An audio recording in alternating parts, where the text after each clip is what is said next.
আল্লাহ বলেন, একটা নয় দুইটা নয়, মজবুত করে করে 7টা আসমান বানাইলাম। রে দুনিয়ার মানুষ, আমাদের মাথার উপরের যে আসমান, এটা আল্লাহ বানিয়েছেন স্থির পানি দ্বারা। দ্বিতীয় আসমানটা বানিয়েছেন তামা দ্বারা। তৃতীয় আসমানটা বানিয়েছেন লোহা দ্বারা। চতুর্থ আসমান বানিয়েছেন রূপার দ্বারা। পঞ্চম আসমানটা বানিয়েছেন স্বর্ণ দিয়া। ষষ্ঠ আসমানটা বানিয়েছেন ইয়াকুত পাথর দ্বারা। সপ্তম আসমান আল্লাহ তৈরি করেছেন নূর দ্বারা। জমিন থেকে আসমানের দূরত্ব 500 বছরের রাস্তা। এক একটা আসমান পুরো করেছেন আরো 500 বছরের রাস্তা। একটা আসমান, একটা খালি শূন্য স্থান 500 500 1000। 7টা আসমান, 7টা শূন্য স্থান, 7000 বছরের রাস্তা। সপ্তম আকাশ পর্যন্ত আল্লাহ জান্নাত রাখেন নাই। 7 আসমানের মধ্যে কিন্তু জান্নাত নাই। জমিন থেকে 7 আসমান হলো 7000 বছরের রাস্তা। সপ্তম আসমান থেকে সিদরাতুল মুনতাহা আরো 7000 বছরের রাস্তা। সিদরাতুল মুনতাহা ইহ জগতের বাউন্ডারি, ইহ জগতের বর্ডার সিদরাতুল মুনতাহা পর্যন্ত। এর ভিতরে জান্নাত নাই। ইহ জগতে আল্লাহ জান্নাত রাখেন নাই। এর উপরে 14000 বছরের রাস্তা উপরে জান্নাত। রকেট বিমান যা কিছুই আবিষ্কার করা হোক না কেন, মানুষের চেষ্টার দ্বারা এত উপরে উঠা কি সম্ভব না? পুরোপুরি একেবারেই অসম্ভব। জান্নাতের ভিতরে রোগ নাই, রোগে ধরবে না, বুড়া হইবে না।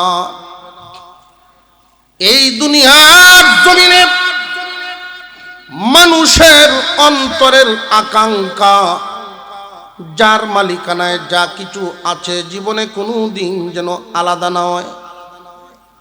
যার গাড়ি আছে 5টা, দোকান আছে 10টা, জমিন আছে 10 আল, তার মনে কোনো দিন চাইবে না এগুলো কমুক।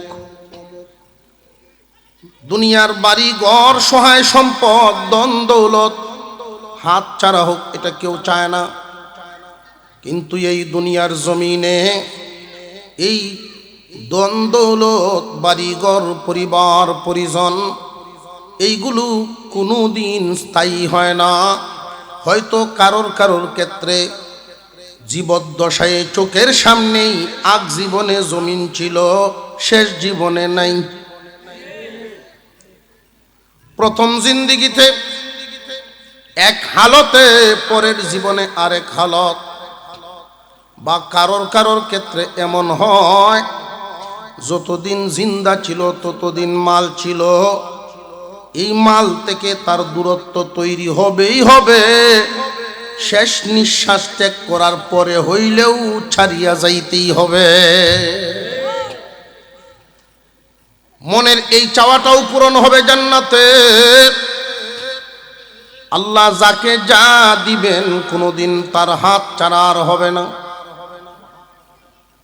এই জন্য পুরোপুরি সুখী হওয়ার জন্য নিজের বাড়ি ছাড়া জায়গা নাই। নিজের বাড়ি কোনটা? আরো জোরে কোন। সেই জান্নাতে যাওয়ার আশা আকাঙ্ক্ষা আমাদের আছে না নাই? ওয়াতাসিমু বিহাবলিল্লাহি জামিআ। আল্লাহ বলেন, রে দুনিয়াবাসী, আল্লাহর রশিকে শক্ত করে ধরো। এই কথা কান, এই আমলটা যদি করতে হয়, কয়টা প্রশ্ন করেছিলাম ধারাবাহিকভাবে। আল্লাহর রশিটা কি? রশি ধরার নিয়মটা কি? রশি ধরতে পারলে লাভটা কি? ধারাবাহিকভাবে প্রশ্নগুলো মনে রাখবেন। আলোচনা সামনের দিকে যাব, এক এক প্রশ্নের উত্তর পাব। আমাদের ঠিকানা আসল বাড়ি জান্নাতের দিকে যদি যাইতে হয় আগে তো বুঝতে হবে জান্নাত আছে কই। আমরা যেখানে বর্তমানে আছি আমাদের ডান দিকে আল্লাহ জান্নাত রাখছেন নাকি বাম দিকে রাখছেন, সামনে নাকি পিছনে, নিচে নাকি উপরে, এটা বুঝতে হবে আগে। ঢাকা থেকে যদি কেউ রওনা দেয়, যেই জায়গায় রওনা দিবে জায়গা কোন দিকে আগে সেটা ঠিক করতে হবে। তালইর বাসাত বেড়াইব, যাইতো দক্ষিণ দিকে চট্টগ্রামের টিকিট না কাইটা যদি উত্তরবঙ্গের কাটে, গাড়ি দৌড়ব ঠিক, বাসা হইতো না। জান্নাত কোথায় রেখেছেন আল্লাহ, কোন দিকে রাখছে, দিকটা ঠিক করতে হবে। এরপরে দেখতে হবে জান্নাত কত দূর, কিসের মাধ্যমে কেমনে যেতে হবে। মূল টার্গেট আমাদের বাড়ি, ওইখানে আমাদের যেতেই হবে, নইলে মনের আশা মনেই রইল, পূরণ হইল না। হতে হতে আঁটবো আর পাগলের মতো গাইব, মনের আশা মনে রইল, পূরণ হইল না। মনের সকল আকাঙ্ক্ষা আল্লাহ পূরণ করার জন্যই জান্নাত সাজাইছেন। গাছের ফল যেইভাবে গাছে খায় না, নদীর মাছ নদীয়ে খায় না, আল্লাহ জান্নাত বানাইছেন আল্লাহ থাকার জন্য না, আল্লাহর গোলাম বাদী বান্দা বান্দিকে দেওয়ার জন্যই আল্লাহ জান্নাত বানাইছেন। দুনিয়াতে যত নিয়ামত আল্লাহ আমরা দিছেন স্যাম্পল হিসেবে দিছেন, স্যাম্পল। এগুলো ভাইয়াই আমরা ভুলে গেছি আসল স্যাম্পল ওইখানে রাখছেন গুডাউন। কোন সুবহানাল্লাহ। জান্নাতের নিয়ামত আর দুনিয়ার নিয়ামত কতটুকুন ব্যবধান অনুমান করবেন। আমরা দুধ পান করি, হয়তো নিজের যাদের গাভী লালন পালনের সুবিধা আছে অথবা কিনে পান করতে হয়। একজন মানুষ দুধ পান করলে সৎ পথে চলনেওয়ালার ইনকামের পরিধিও তাকে কম।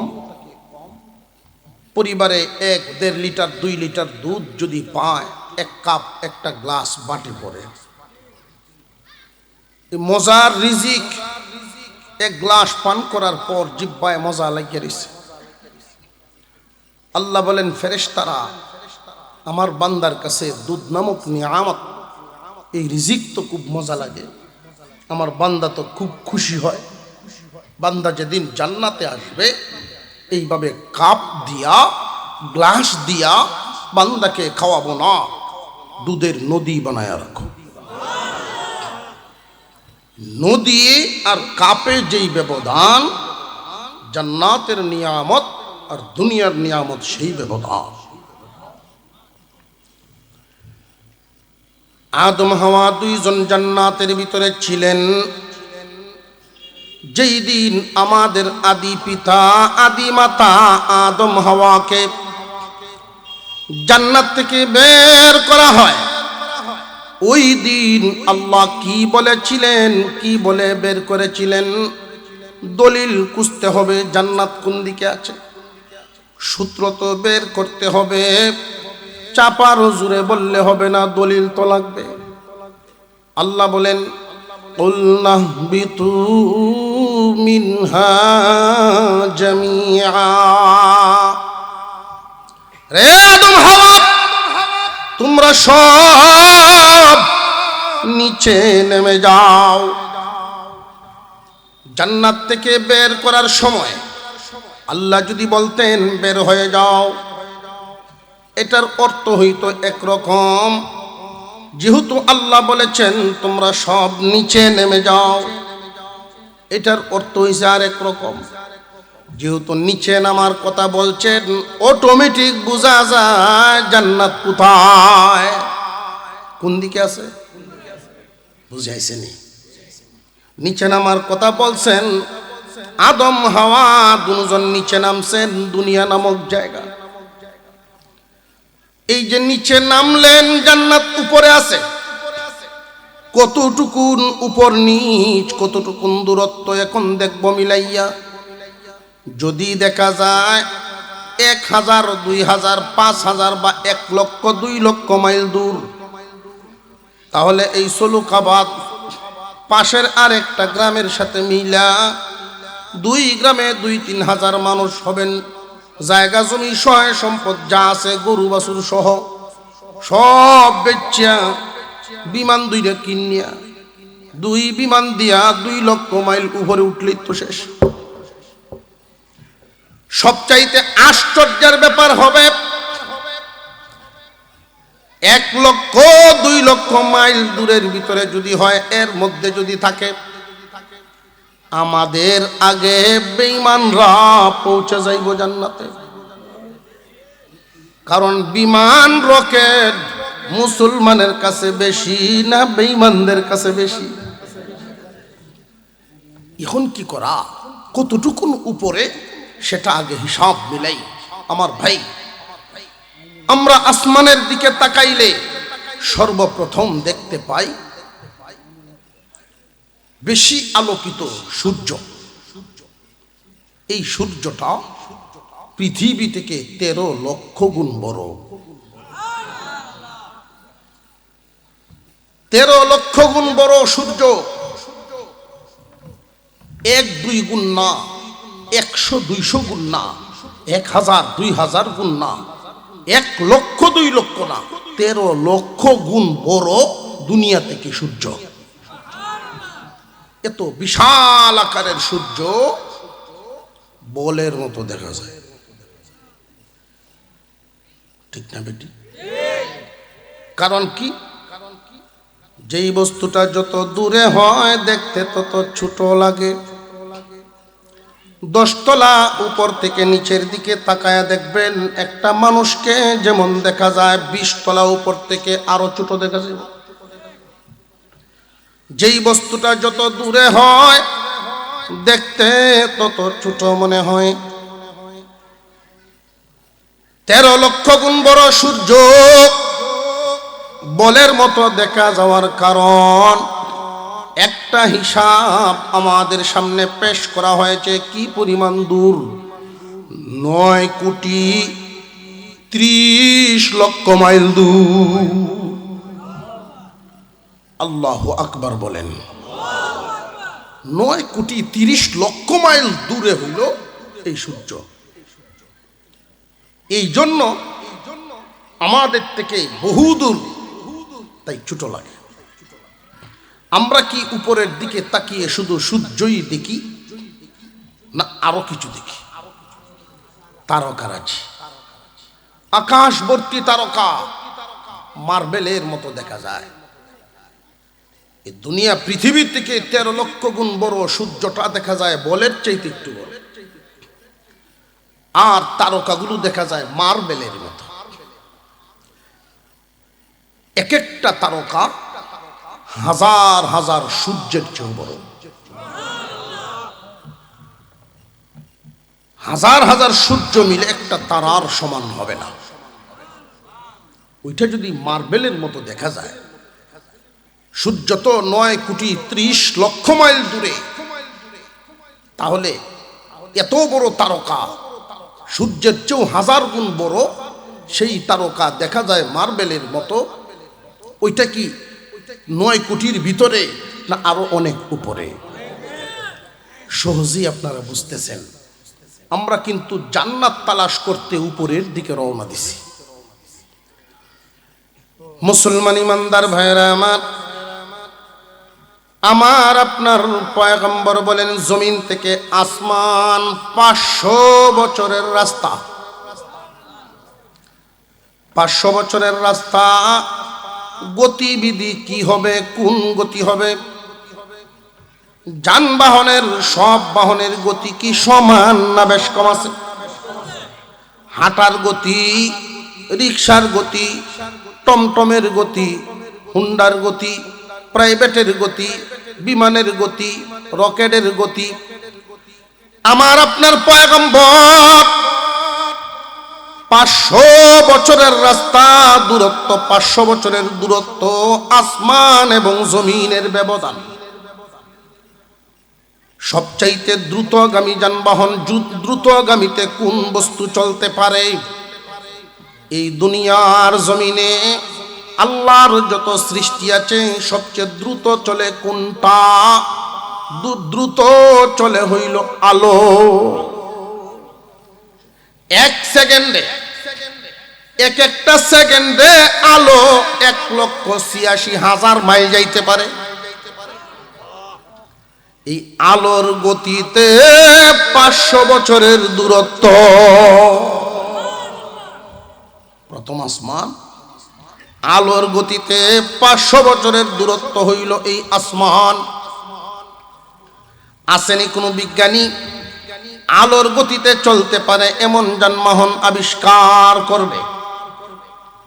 1 সেকেন্ডে 1,86,000 মাইল চলে যায় এমন কোনো বাহন তো এখনো তৈরি হয় নাই।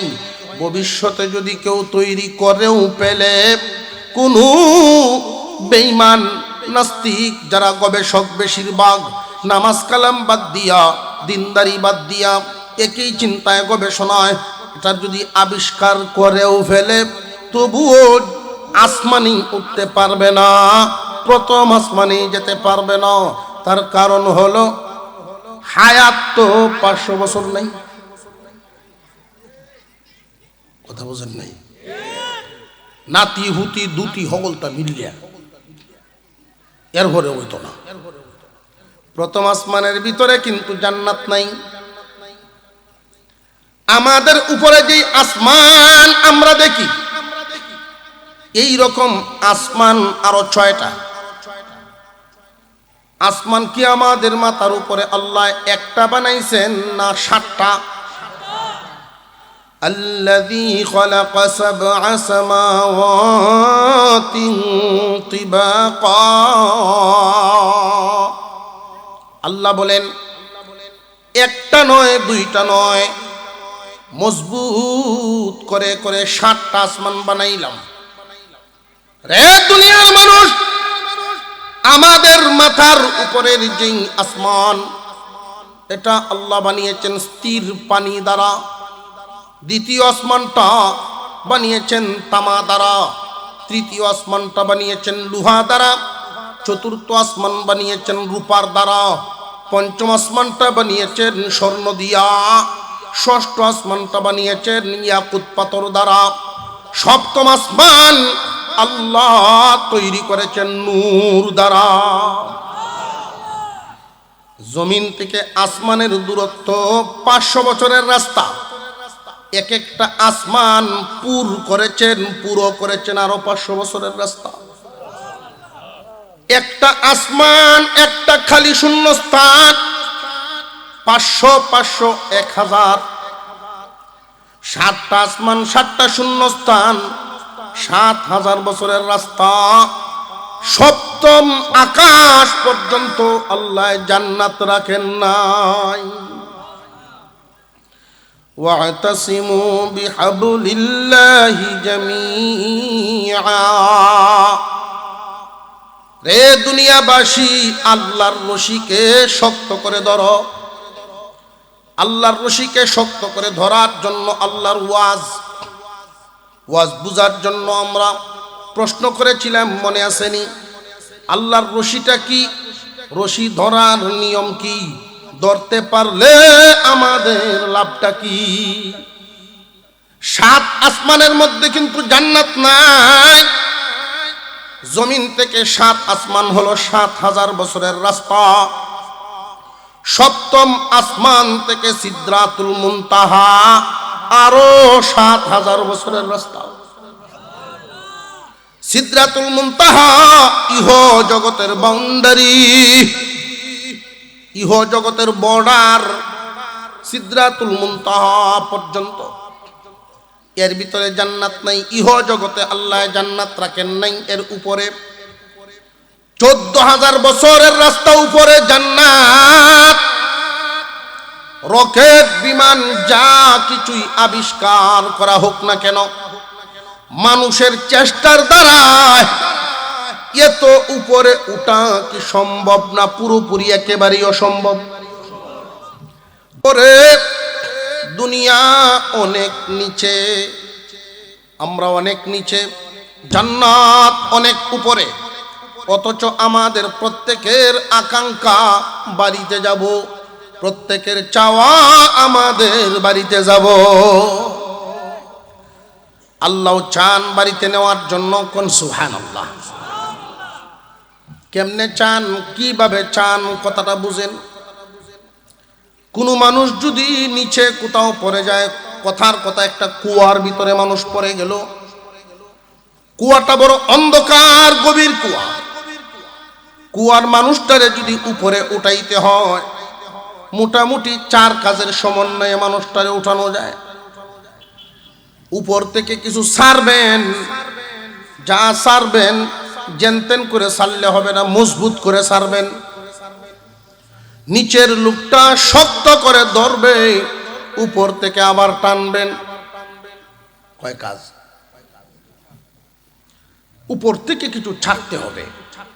কুয়ার ভিতরের মানুষটারে যদি নিচের থেকে উপরে উঠাইতে হয়, উপর থেকে কিছু ছাড়তে হবে। যা ছাড়বেন শক্ত করে ছাড়তে হবে, নিচ থেকে ধরতে হবে, উপর থেকে আবার টানতে হবে। এই 4 কাজের সমন্বয়ে নিচের মানুষ উপরে তোলা যায়। আল্লাহ বলেন, ওয়াতাসিমু বিহাবলিল্লাহি জামিআ। জান্নাত অনেক উপরে, তোমরা অনেক নিচে, তাই আল্লাহর রশিকে শক্ত করে ধরো। তোমরা নিচে, জান্নাত উপরে। তোমাদেরকে জান্নাতে উঠানোর জন্য আল্লাহ রশি ছেড়েছেন। কন্যা সুবহানাল্লাহ। ভালো আছে। আল্লাহ বলেন, এই 4 কাজের সমন্বয়ে নিচের মানুষকে উপরে উঠানো যায়। ও দুনিয়াবাসী, বান্দাবান্দি, 4 কাজের 3টাই করলাম আমি, একটা করবা তুমি। রশি ছাড়লাম আমি, শক্তও করলাম আমি, দরবায় শুধু তুমি, টান দিয়া উঠাইব আমি। তোমাদের কোনো কিছু আবিষ্কারের মাধ্যমে, বিমান, রকেট, যা কিছু আবিষ্কার করো না কেন, তোমাদের আবিষ্কারের দ্বারা জান্নাতে আসতে পারবা না। জান্নাতে আসতে হবে একমাত্র কার দয়ায়? এই আল্লাহর দয়া করে তিনি ছেড়েছেন। আল্লাহর দয়া, সেই দয়াটা তিনি রশি বলে উল্লেখ করে তিনি ডাক দিলেন, ওয়াতাসিমু বিহাবলিল্লাহি জামিআ। রে দুনিয়াবাসী, আল্লাহর রশিকে শক্ত করে ধরো। প্রশ্ন করেছিলাম, রশিটা কি? রশি ধরার নিয়ম কি? ধরতে পারলে লাভটা কি? লাভ বুঝে আইছেনি? আল্লাহর রশি ধরবে যারা, জান্নাতেতে উঠবে তারা। আল্লাহর রশি ছাড়া জান্নাতে যাওয়ার কোনো রাস্তা, নিজের চেষ্টায় জান্নাতে পৌঁছা যাবে নি? না, রশি লাগবই। আল্লাহর রশি ছাড়া জান্নাতে যাওয়া যাবে না। এখন বুঝতে হবে আল্লাহর রশিটা কি। কুরআনুল কারীমে মহান আল্লাহ পাক এই আয়াতে আল্লাহর রশি বলার হুকুম দিলেন। রশির নাম কি? তামাম পৃথিবীর সমস্ত মুফাসসিরিনে কেরাম একমত, এখানে কোনো দ্বিমত নাই। সমস্ত মুফাসসিরিনে কেরাম একমত যে আল্লাহর রশির নাম হলো কুরআন। ওয়াতাসিমু বিহাবলিল্লাহি জামিআ। রে দুনিয়াবাসী, আল্লাহর রশিকে ধরো। কেন? তোমরা অনেক নিচে, জান্নাত অনেক উপরে। আল্লাহ রশি ছেড়েছেন, রশিটা শক্তও করেছেন। দরবায় শুধু তুমি, জান্নাতে টান দিয়া উঠাইবেন কে? চার কাজে নিচের মানুষ উপরে উঠে, তিনটাই করেছেন আল্লাহ, একটা করব আমরা যদি শুধু ধরতে পারি, আল্লাহর রশি ধরলেই আল্লাহর তৈরি জান্নাত। আল্লাহর রশি ধরবে যারা, জান্নাতেতে উঠবে তারা। কথাটা কি বুঝে আসতেছে আপনাদের? আল্লাহর রশি ছাড়া জান্নাতে ওঠা সম্ভব না। রশির নাম কি? আরো জোরে কর। এখানে তাম পৃথিবীর মুফাসসিরিনে কেরাম সব একমত, দ্বিমত কেউ নেই। তবে শয়তানের দোকায় নিজের স্বার্থে অনেক সময় কোরআনের ব্যাখ্যা ভুল কয়। আলেম উলামাদের জবান ছাড়া, আলেমদের থেকে কোরআনের ব্যাখ্যা না নিয়ে যদি ভিন্ন জায়গা থেকে নেয়, আল্লাহ বুঝাইছেন একটা, তুমি বুঝো গিয়া আরেকটা। আল্লাহর রশি ধরলেই আল্লাহর তৈরি জান্নাত। রশিটা যে কি এটা না বুঝিয়া বেটা পাগল হয়ে ঘুরতেছে। যে রশি শুনছিলাম, শুয়ে শুয়ে ওয়াজ শুনতেছে, আর হুজুরে এই আয়াতের বয়ান করতেছেন। বিড়ি খায়, কথাটি শুনে, বিড়ি খায় আর শুয়ে শুয়ে এই কথা শুনে। এমন ভাবলিকেও আছে না নাই? হঠাৎ চোখ লাগিয়ে ঘুমায় আসছে, শুনছেন কোন পর্যন্ত? আল্লাহর রশি ধরতে পারলে জান্নাত। এখন তো মাথা নষ্ট হয়েছে, সকালে রশি কি এটা ভায়াম কই। সার দোকানো গেছে, গিয়া বলতেছে কালকে রাত্রে একটু ওয়াজ শুনলাম, আল্লাহর রশি ধরলেই জান্নাত। রশিটা কি? আর একজনে কয়, হ্যাঁ আল্লাহর রশি যেখানে সেখানে মিলবে না, আল্লাহর রশি যদি ধরতে হয় ফরিদপুর যাওয়া লাগবে। ওর জন্য জান্নাতের দরজা 8টা, রশিও 8টা। সাতের গ্রাম আছে একটা, সাতরশিয়া, হলো 8রশিয়া, সাতের দইল সাতরশিয়া। হেঁটে ধরলে জাহান্নাম 7টা, হ্যাঁ 7টা। এই বুঝি আল্লাহর কোরআনের বুঝ, এটা এই ওয়াজ। আল্লাহ বুঝাইছেন কি আল্লাহর রশি বলে, আর মানুষে বুঝে কি, মানুষকে বুঝায় কি নিজের স্বার্থে। আল্লাহর রশি বলে কি 8রশি বুঝাইছেন, আল্লাহর রশি বলে কোরআন বুঝাইছেন। ছোট বাচ্চারা নিয়ে গেছে ডাক্তারের কাছে, পাতলা পায়খানা, আদা মরা, 2-3 বার পাতলা পায়খানার বমি করলে বাচ্চা এমনি আদা মরা। ডাক্তার বলছেন আরো আগেই আনার প্রয়োজন ছিল, নেন সিরাপ একটা দিলাম, এটা নিয়মিত খাওয়াবেন 3 বার, তবে খাওয়ানোর আগে ভালোভাবে জাকিতে নিয়ে। অর্ধেক রাস্তা আইসা বাচ্চার মা তার বাচ্চার বাবাকে জিজ্ঞাসা করে, স্যার যে বললো জাকি দেওয়ার কথা, তুমি কি বুঝছো? কয় আমি তো বুঝছি যে আমি ধরাম আত, তুই ধরবে ভাও, ধরে একটা জাকি দিব আগে, এরপরে এক চামচ ওষুধ খাওয়াই। যেই মাত্র জাকিরে শুধু দিছে, বোতলের মুখ খুলছে না, হইলা জাকিতেই বাচ্চার ডেট, মারা গেছে। ডাক্তারের বিরুদ্ধে পরের দিন মিছিল, কি পদ্ধতি দিল, কি ওষুধ দিল, খাওয়ানোর আগে মরে গেছি। জাকিরে এগুলোই ধরলো না, কি জাকি বলছে ওষুধ খাওয়ানোর আগে জাকি দেন। বাচ্চাটারে হাত দূরে জাকি দিছি, মরে গেছি। কয় রে কিশোর মনাস করছে। স্যার তো ঠিকই বলছেন, বোতল জাকি দিতা বলছেন, বোতল, বাচ্চা জাকি না। ভুল বোঝার কারণে গেল বাচ্চার জান, তোমরা ভুল ব্যাখ্যা নেওয়ার কারণে যাইব ইমান। খুব সাবধান। আল্লাহর রশির নাম আরো জোরে কোন? আল্লাহর রশির নাম কোরআন। মুসলমান ইমানদার ভাইরা আমার,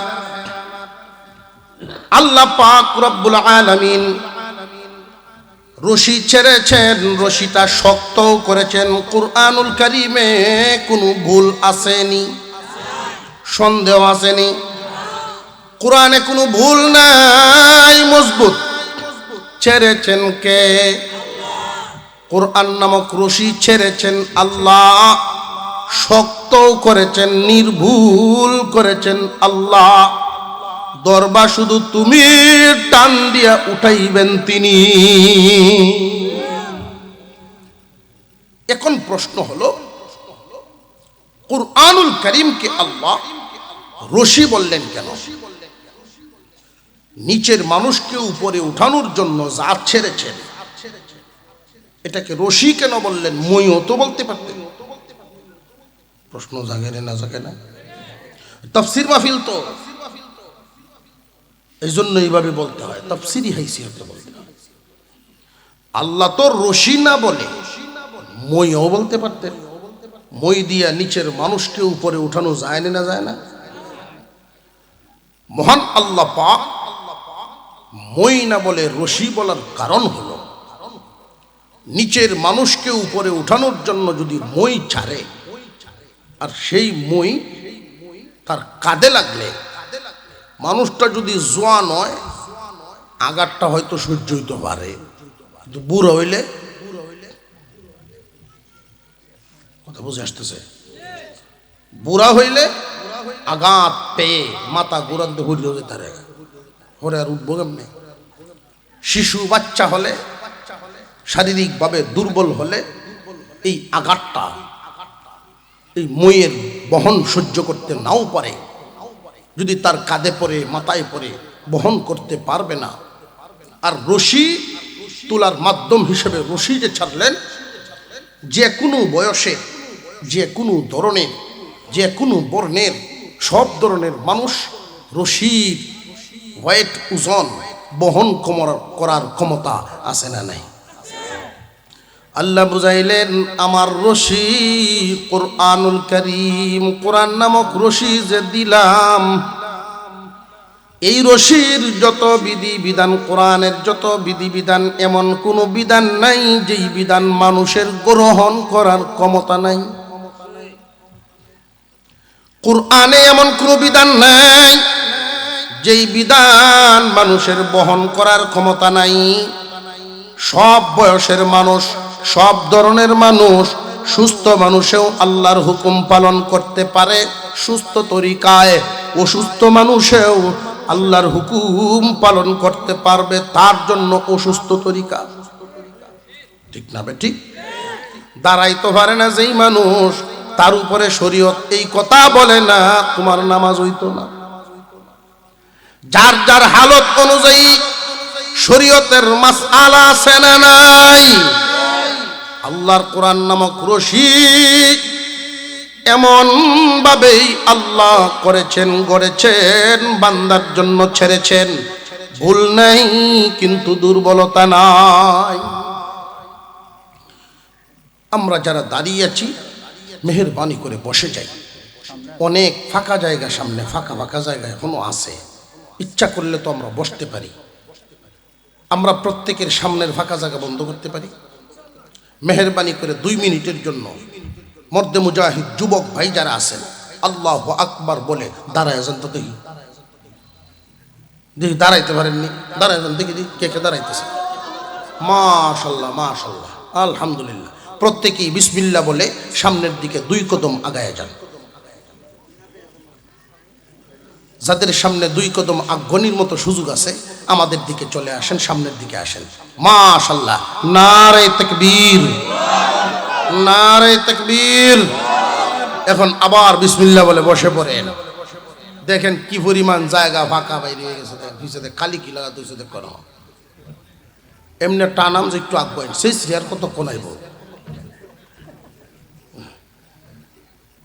সেই শ্রেয় তো চায় না। এই দেখেন অর্ধেক মাঠ খালি হয়েছে। আল্লাহ কবুল মঞ্জুর করে বলুন আমিন। ওয়াতাসিমু বিহাবলিল্লাহি জামিআ। রে দুনিয়াবাসী, আল্লাহর রশিকে শক্ত করে ধরো। প্রশ্ন করেছিলাম আল্লাহর রশিটা কি, বুঝে থাকলে বলেন রশি কি? এক জবানে একসাথে উঁচা আওয়াজে বলেন আল্লাহর রশির নাম কি? রশি ধরার নিয়ম বাকি রইল, রশি ধরলে লাভটা কি? আল্লাহর তৈরি জান্নাত। রশির নাম কুরআন, ধরবে যারা জান্নাত। রশির নাম কুরআন, ধরতে পারলেই আল্লাহর রশি ধরবে যারা জান্নাতেতে পৌঁছবে তারা। এই রশি ধরবে না যারা জান্নাতেতে পৌঁছবে না তারা। এখন হলো ধরার নিয়ম বাকি। ধরার নিয়মটা কি?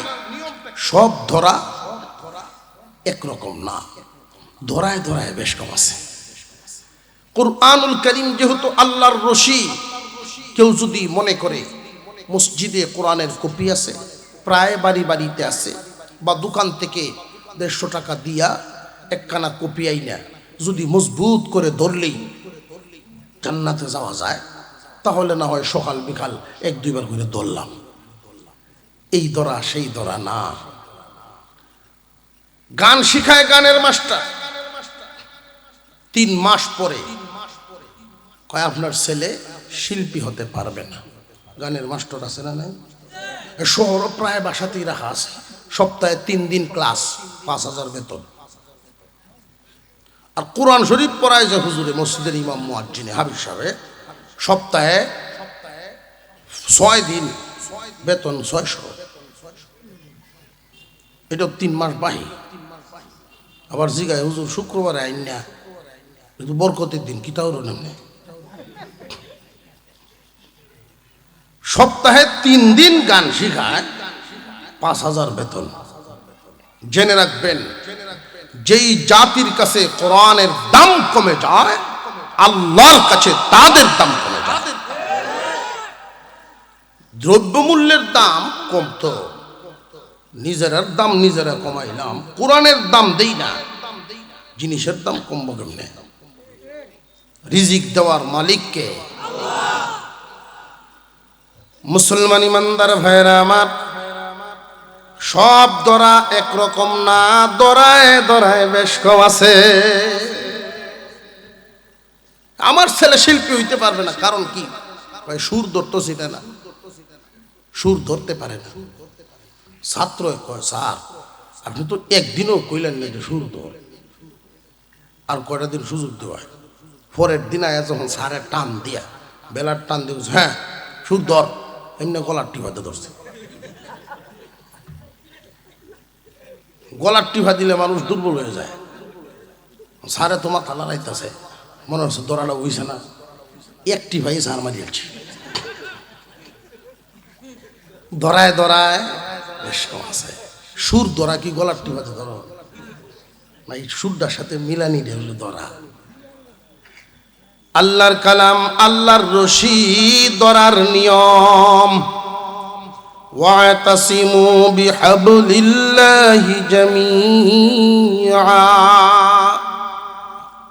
রে দুনিয়াবাসী, আল্লাহর রশিকে শক্ত করে ধরো। রশির নাম কুরআন, ধরতে পারলে জান্নাত।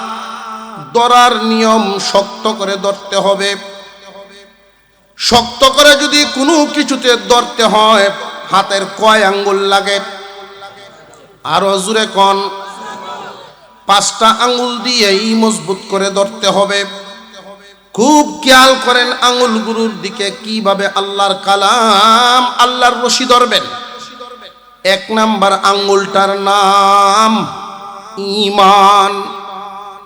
2 নাম্বার আঙ্গুলটার নাম হলো ইবাদত। 3 নাম্বার আঙ্গুলটার নাম মুআমালাত। 4 নাম্বার আঙ্গুলটার নাম মুআশারাত। 5 নাম্বার আঙ্গুলটার নাম হলো আখলাক। এই 5 আঙ্গুল দিয়া 5টা বিধান খুব ভালো করে বোঝেন। 1 নাম্বার আঙ্গুলটার নাম কি?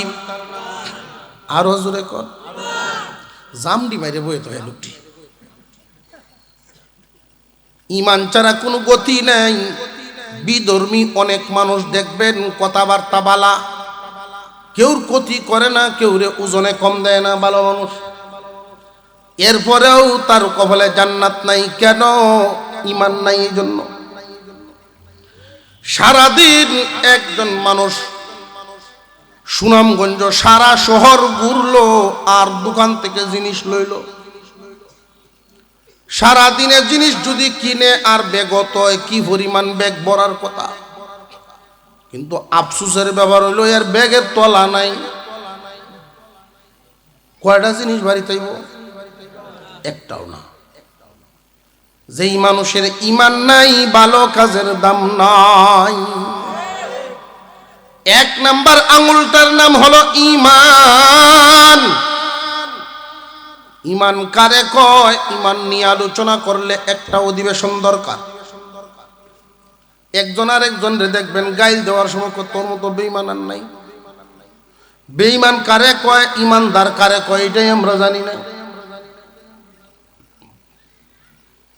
এক নাম্বার ঈমান, সহজ কথায় বুঝে রাখেন, কয়েকটা কথার উপরে বিশ্বাস করার নামই হলো ঈমান। পরকাল বিশ্বাস করা, যেইগুলো চোখে দেখা যায় না, না দেখা বস্তুর উপরে বিশ্বাস করার নামই হলো ঈমান। আল্লাহ রাব্বুল আলামিনের উপরে বিশ্বাস করা, ফেরেশতাদের উপরে বিশ্বাস করা, আসমানি কিতাবের উপরে বিশ্বাস করা, রসুলের উপরে বিশ্বাস করা, উনি যে শেষ নবী শেষ রসুল, উনার পরে নবী নাই, এই কথাগুলো মনে রাখবেন, এটা বিশ্বাস করা। তকদিরের ভালো মন্দ কার পক্ষ থেকে? বিশ্বাস রাখতে হবে। দুনিয়ার জমিন থেকে গেলে কবরের জগৎ বলতে আলমে বরজখ একটা স্টেশন, এটা বিশ্বাস করা। হাসরের মাঠে দাঁড়াইতে হবে, ফয়সালার পর জান্নাত এবং জাহান্নাম দুই থেকে যে কোনো একটা হবে, এটা বিশ্বাস করা। এই কথাগুলো একটাও চোখে দেখি নাই, বিশ্বাস করতে হবে, কোনো সন্দেহ নাই। এটার নাম ঈমান, বিশ্বাসটার নাম ঈমান। দুই নাম্বার আঙ্গুলের নাম ইবাদত। মুসলমান ভাইয়েরা খুব ভালো করে মনে রাখবেন, আমি যেই পাঁচটা বিষয় পাঁচ আঙ্গুলের সাথে মিলাইলাম, এক একটা বিষয়ে আলোচনা, এক একটা অধিবেশন দরকার। সংক্ষিপ্ত আকারে মনে রাখবেন কথাগুলো। ইবাদত বলতে কি বোঝায়? ইবাদত কাকে বলে? কোন ইবাদত কবুল হবে?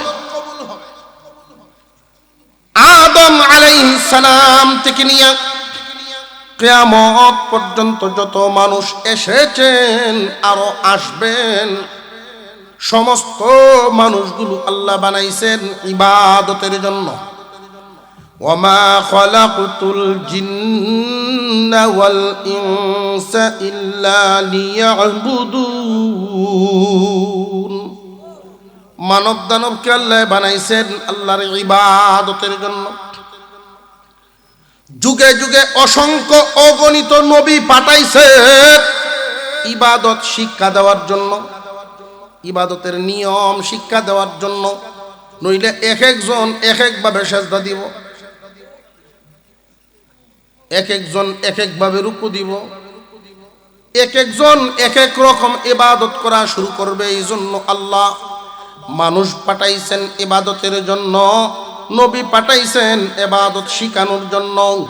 যারা নবীগণের দেওয়া শিক্ষা দ্বারা ইবাদত করবে, নবীগণের শিখানো পদ্ধতিতে ইবাদত করবে, তারাটা আল্লাহর দরবারে কবুল হবে। যার ইবাদত নবীগণের ইবাদতের সাথে মিলবে না, তারটা কবুল হবে না। এক কথা, নিজের মতে চলার নাম জিন্দেগি, নিজের মতে চলার নাম জিন্দেগি, আর নবীর দেওয়া তরিকায় চলার নাম বন্দিগি। হুজুর আকরাম সাল্লাল্লাহু আলাইহি ওয়াসাল্লাম দুনিয়ার জমিনে 23 বছরে শিখায়া গেছেন, এমন কোনো বিভাগ নাই যেই বিভাগে নবীর তরিকা নাই, এমন কোনো কাজ নাই যেই কাজে নবীর তরিকা নাই। কাজটা দুনিয়াবি হোক আর আখেরাতি হোক, ইহকালীন বা পরকালীন, আল্লাহর হুকুম বা তোমার ব্যক্তিগত প্রয়োজন। ভাত খাওয়া কি ফরজ নি? ডরাইতেছে এরা যে কোন কামো করে হয়েছে হুজুর যে প্রশ্ন করছে। ভাত খাওয়া তো আর ফরজ না, ভাত খাওয়া এটা দুনিয়াতে বেঁচে থাকলে আপনার চাহিদা পূরণ করতে হবে। কেউ যদি 20 বছরও ভাত না খায়, রুটি খাইব, গুণ হইব? আল্লাহ বলেন আমার দেওয়া রিজিক থেকে হালালটা খাও। হালাল খাওয়ান হইল ফরজ, হালাল খাওয়ান ফরজ, ভাত খাওয়ান ফরজ। মুসলমান ভাইরা খুব মনে রাখবেন, একজন মানুষ দুনিয়াতে বেঁচে থাকার জন্য দুনিয়াবি প্রয়োজনাদি মিটায়, পিপাসা লাগলে পানি পান করে, খিদা লাগলে খাবার গ্রহণ করে, ঘুমে ধরলে ঘুম যায়, শরীরের প্রশান্তির জন্য গোসল করে, আছে না? আমার আপনার পয়গম্বরও এইগুলো করছেন না করছেন না? একবারে ঘুমের বিছানা থেকে বাথরুম পর্যন্ত, খাবার থেকে গোসল পর্যন্ত সবগুলো তোমার দুনিয়াতে বেঁচে থাকার প্রয়োজনে করবা। যদিও এটা তোমার আল্লাহর আদেশ না, ফরজ বিধান না, কিন্তু নবীর তরিকায় হওয়ার কারণে তোমার এই দুনিয়ার জিন্দেগির কাজগুলোই ইবাদত হবে। তোমার মর্জি মতো না নবীর তরিকা মতো? আমি যদি পিপাসা নিবারণের জন্য পানি পান করি দাঁড়ায়া, পিপাসা নিবারণ হবে কিন্তু ইবাদত হবে না। এই পানিটাই যদি নবীজির তরিকা মতো পান করি, পিপাসাও কমবে, ইবাদতও হবে। ভাত খাইলাম রেস্টুরেন্ট বা চাইনিজ, সামিজ লইলাম দুই সামিল গাওয়া গাওয়া খাইলাম, খিদাটিকেই কমবে, ইবাদত হবে না। এই খাবারটাই যদি নবীজির তরিকা মতো দস্তরখান বিছায়া সুন্নত তরিকায় খাই, খিদাও দূর হবে, ইবাদতও হবে। গোসল, আপনি গোসল করবেন, ব্রিজ থেকে দুপুরে ঘুরে গেলেন, শরীর ভিজব ঠিকই, শরীরের প্রশান্তি আইলো, ইবাদত হইতো না। সুন্নত তরিকায় যদি গোসলটা করেন, প্রশান্তিও হবে, ইবাদতও হবে। প্রত্যেকটা কাজ নিজের মতো না নবীর তরিকা মতো? বাথরুমে আপনার প্রয়োজন, জরুরত সারবেন, লেফটিন বা বাথরুমে যাবেন, যেমনি ইচ্ছা এমনি যাইতে পারেন, যে ভাও ইচ্ছাই ভাও দেন, বাউয়ে নাকি উল্টা হয়ে যাবেন, আপনার ব্যাপার। কিন্তু নবীজির তরিকা যদি ফলো করেন, তাহলে নবীর কেমনে যাইতেন আপনিও সেইভাবে যাওয়া লাগবে। নিজের মর্জি মাফিক যদি যান, প্রয়োজন শেষ হবে ঠিক, ইবাদত না। বাথরুমের কাজটাই যদি আপনি নবীজির তরিকা মতো করেন, ইবাদত। আর এক একটা কাজ, এক একটা ইবাদত, এক একটা সুন্নত, বর্তমান উম্মতের যে হালত, এক একটা সুন্নতেই 100 শহীদের সওয়াব। কেউ হয়তো বা প্রশ্ন করতে পারেন, হুজুর বর্তমান জামানায় এক এক সুন্নতে এক এক শহীদের সওয়াব কেমনে? ভাই, নবীজি বলছেন বিলুপ্তির পথে যে সুন্নাত। সলুকাবাদ গ্রামে 100 মুসলমান পরিবার যদি হয়, ও ভাই কয়টা পরিবার মিলবে দস্তরখান বিছায়া খানা খায়? গন্ত দেখি 100-র মধ্যে 100 পরিবার যদি তালিকা করি, 50টা হবে, অর্ধেকের চেয়ে অনেক কম, ঠিক না বেঠিক? আমার তো মনে হয় আগামী 10, 15, 20 বছর পরে দস্তরখান কি জিনিস এটা হুলাহানরে কেমনে যে চিনানি লাগবো। আমি গেছি বাড়ি এলাকাতে, এক গ্রাম এলাকার এক মেম্বার সাহেব না, হুজুরের খাওয়ান আমার ঘর, হুজুরের খাওয়ান আমার, ওটা বাহুরি আনছে। ওয়াজার শেষে টাইনা নিতেছে, বোঝাইতেছে যা জীবনে যা কাম কুকাম করছি, হুজুর বাড়ি টাইনা যদি সাইডে খাওয়াই আনতাম পারি।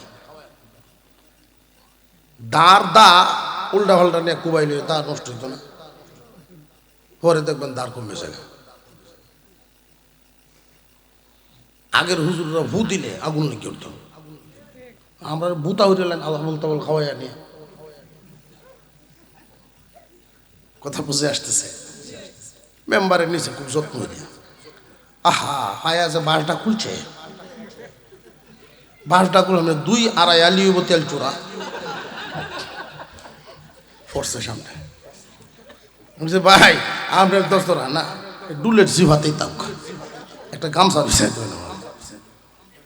আগামী 10 বছর পরে আমাদের কি হালত হয় আল্লাহ ছাড়া কেউ জানে না।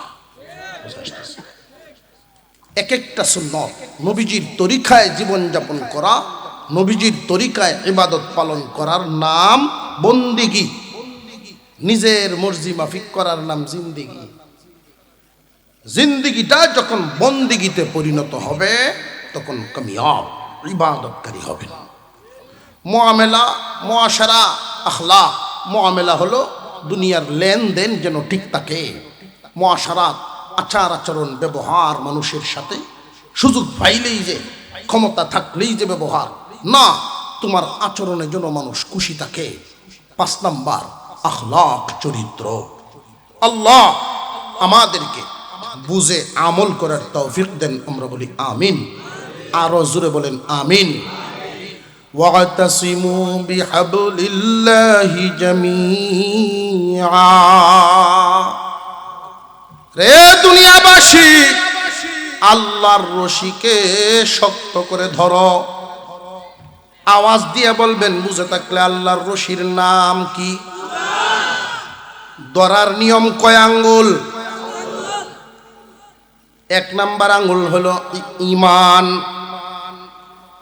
আল্লাহর রশি ধরলে ঈমান, ইবাদত, মুআমেলাত, মুআশারাত, আখলাক 5 আঙ্গুল দিয়ে ধরবেন। আল্লাহর রশি ধরবে যারা, লাভটা কি? জান্নাত। সুবহানাল্লাহ। আল্লাহ যেন আমাদেরকে সারা জিন্দেগি ভর মরণ পর্যন্ত আল্লাহর কোরআনের সাথে কোনো না কোনো ভাবে লাগায়া রাখেন। আল্লাহ আমাদেরকে আমলের তৌফিক দেন, বলুন আমিন। আমি আপনাদের জন্য দোয়া করি, আমার জন্য আপনারা দোয়া করবেন। বিশেষ করে যুব সমাজ জাগরণ পরিষদ এই তাফসীর মাহফিল তারা করেছে। যারা যেখান থেকে যেইভাবে অংশ নিয়েছে প্রত্যেকের অংশগ্রহণ যেন আল্লাহ